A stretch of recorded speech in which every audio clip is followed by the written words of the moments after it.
কেমন আছেন সবাই? আজ আমি সিম, আলু, শুঁটি দিয়ে রান্না করব, সাথে দিব বেগুন।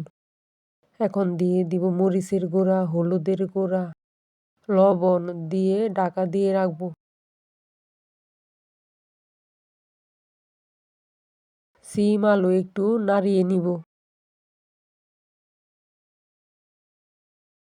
এখন দিয়ে দিব কেটে রাখা বেগুন। বেগুনটা আমি পরে দিয়েছি কারণ বেগুন আগে দিলে বেগুনটা গলে যাবে। দিয়ে দিব রসুন। রসুন দিয়ে একটু নাড়িয়ে নিব। দিয়ে দিব শুকনা শুঁটি, ভেজে রাখা শুকনা শুঁটিটা ধুয়ে দিয়ে দিছি। শুঁটিটা বেগুনের সাথে মিশিয়ে নিব।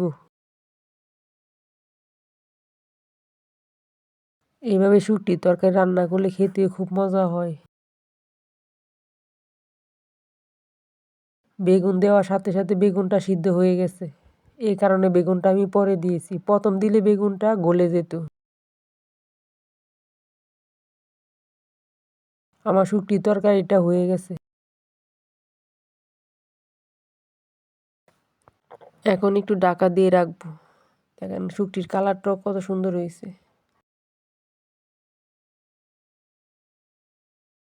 বেগুন, আলু, সিম দিয়ে শুঁটির তরকারিটা রান্না হয়ে গেছে।